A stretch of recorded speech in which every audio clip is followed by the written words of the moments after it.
In today's video, I'm going to teach you how to delete bank from Zoho Books. By the end, you'll know exactly where to find your bank accounts, how to select the one you no longer need, and how to remove it safely. Before we begin, a quick note. Deleting a bank in Zoho Books removes that account from your banking list. It does not affect your real-world bank, but it can impact how past transactions appear in your books. If you're unsure, consider exporting or noting any important details first, and make sure you have the right permissions in your organization to manage bank accounts. Start by opening your Zoho Books homepage and signing into the organization where you want to make the change. When you land on the dashboard, you'll see an overview of your finances. From here, look to the left navigation panel and click on Banking. This takes you to the banking module where all your connected and manually added bank and cash accounts are organized. Within the banking area, navigate to the section that shows your active accounts. This view lists the accounts that are currently in use. Take a moment to identify the bank you want to delete. If you have multiple accounts with similar names, double-check the last few digits of the account label or any nickname you've assigned so you're working on the correct one. Click on the bank you want to delete to open its account page. You'll land on a screen showing the account's transactions and feeds. This is a good place to quickly confirm you're in the right spot by reviewing the recent activity and the account name at the top. If there's anything you still need to review or save, now is the time to do that. Once you delete the account from Zoho Books, it won't appear in your banking list anymore.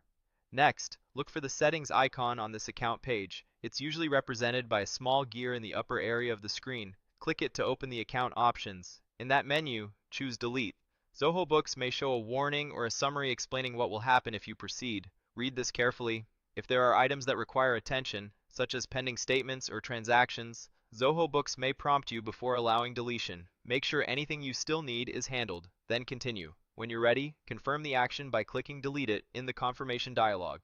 This is the final step that removes the bank from your list of active accounts in Zoho Books. After confirmation, you'll be taken back to the banking area where the deleted account will no longer appear under active accounts. If you need to remove more than one bank, repeat these same actions. Go back to banking, select the next bank you want to delete, open its settings, choose Delete, and confirm by clicking Delete It. Moving methodically will help you avoid deleting the wrong account, so pause for a quick review each time before you confirm. To recap the flow in plain terms, open Zoho Books, head to Banking, find active accounts, select the specific bank, open the settings gear, choose Delete, and confirm. That's all there is to it. A couple of closing tips to keep things smooth. If you're cleaning up old or unused accounts, it's smart to do a quick review of your reports afterward to ensure everything looks the way you expect. If your team shares access, let the relevant teammates know you've removed an account so they don't look for it later. And if you ever see a prompt or warning during deletion, read it fully and proceed only when you're confident it won't impact your records in an unintended way. You now know how to delete a bank from Zoho Books quickly and confidently. Follow these steps, take a moment to verify each selection, and repeat the process for any additional accounts you want to remove.